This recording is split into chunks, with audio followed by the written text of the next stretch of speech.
organization. So I don't remember where I stopped, but that's all right. I've had a couple pops, and I can keep going from where I left off at. Technology is a hell of a thing. It it could do so many amazing things, but then just kind of take a dump on you in the middle of something really important.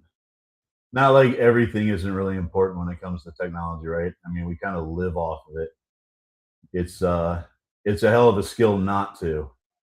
Like if I dumped you out in the middle of the woods for real and gave you like a K bar, uh, I'm sure we could both make it because of our training. But you put the average person kind of in that situation, they're gonna be cooked. Uh, I mean, really, how long would it take for you to be lost in the jungle and send somebody a fax? I mean, it's just that's what technology is. It's like we've taken something and made our lives so easy that it's hard to live without it.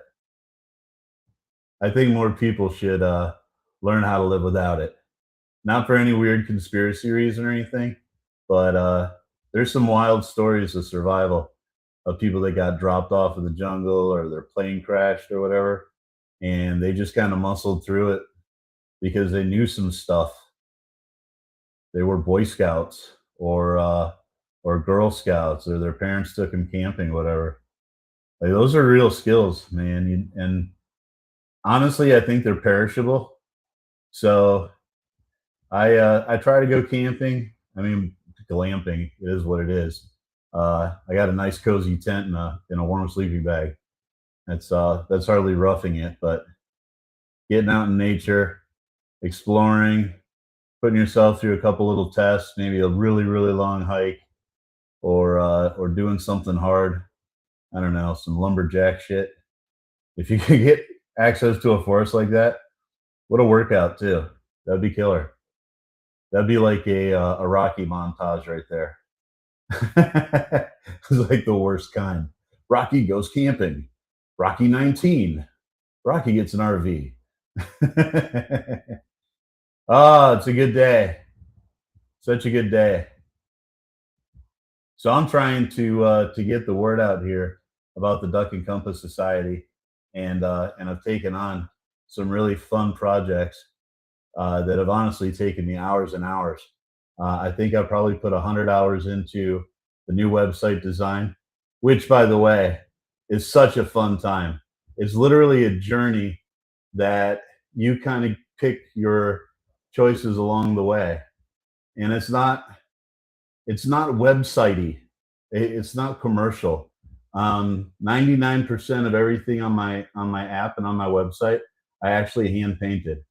So I'd spend hours and hours hand painting things like the GIFs or the things I could animate with AI a little bit, like these ducks talking, or little Easter eggs along the way. So it's a really fun website. I highly recommend it. Just for the experience itself, is a lot of fun because it's not a website, like I said. It's not like a website like any other. It kind of reminds me of like, and this is just my own impression of like a Winnie. God damn it! Ah, you caught me swearing. Probably. That's all right. I know where I left off at this time. So it kind of reminds me of like a Winnie the Pooh book from when you're a kid. It's all watercolors. It's really soft palettes, but there's a lot of storytelling in it. If you open up the website, I kind of guide you through it for a second because I'm so stoked about it. So you open it up and it starts with two eggs on a pond, and that's Robert and that's Mike, and that's kind of the beginning of their journey. Is where they met at was in that golden pond, and then you get to choose between four different directions you want to go, and based on who you are as a person, you'll pick the right one. And when you get to that place, they're going to show you a couple destinations, that you might like to go to, like Hawaii, Japan, or LA, and you choose that path. And as you go down that path, you get to explore it through the eyes of Robert and Mike. The adventures that they go on, the people and the other ducks they meet. It's kind of fun. There's some games along the way. It's absolute blast. So if you're going to spend your time on the phone, do it on the Duck and Compass Society app. Man, that's about as salesy as I get. Wow, I kind of feel dirty. All right, this alligator's like cooking now. I freaking hate these things, by the way. I am in awe of them, and I've spoken about this before on earlier episodes.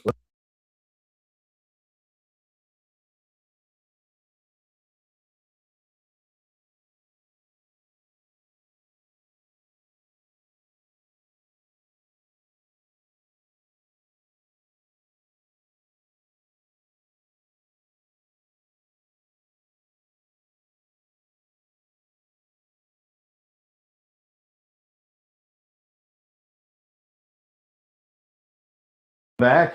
Yeah, I'm back. You go suck a dick, Steve Jobs, making my video go out. I'm blaming him 100%. So anyway, these alligators are terrifying. Growing up in Florida, I literally saw them walking when I was walking on my way to school. Like they were on the side of the road. Now they were protected.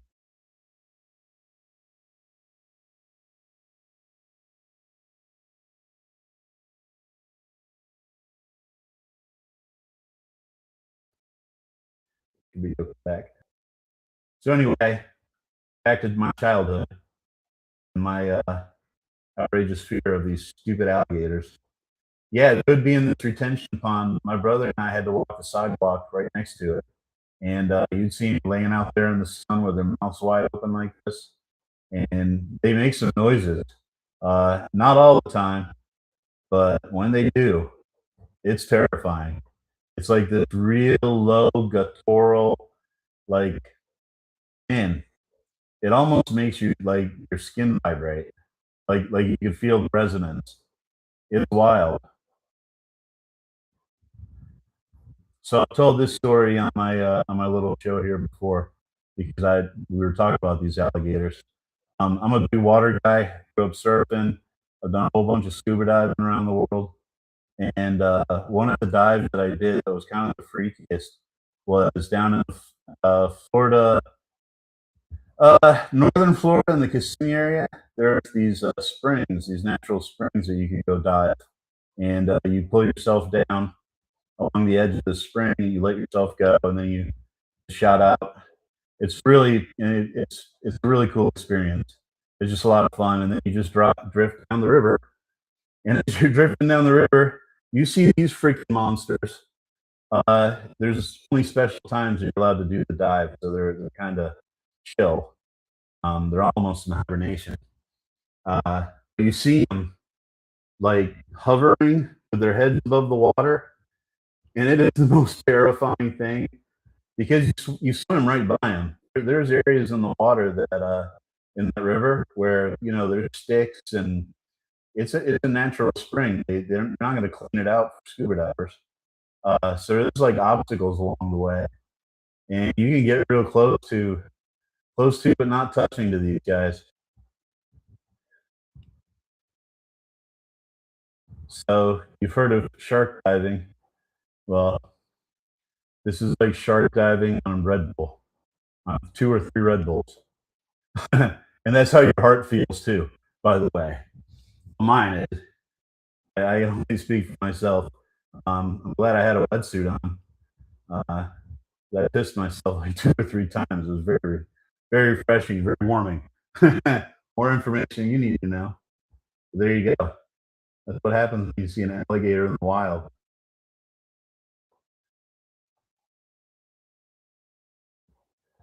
I had a EOD brother named Ricky, that he was from. I think he was from St. Louis. I know he's from like a city area. I'm pretty sure it was the St. Louis area. And when we were in school together, which was in Florida, he came bouncing in the classroom one day, all stoked and happy, smile freaking ear to ear. And we're like, why are you so happy? You know, it's like Monday. There's, you know, we got a whole week ahead of us. He's like, I'm gonna wrestle an alligator, and it's a true story. Like, what are you talking about? You're gonna wrestle an alligator? He's like, well, I found a place that you could pay and they'll let you wrestle an alligator. Well, this is Florida, so that's probably 100% true. So the dude wanted to wrestle an alligator. I wanted to know his reasoning. I was like, why do you think you could beat an alligator in anything? And his answer was 100% him. He said, the crocodile hunter can do it. I can kick that guy's ass. So I think I can handle an alligator.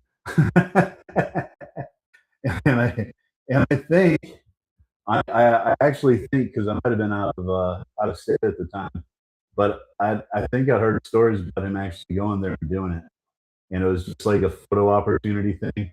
You didn't really actually wrestle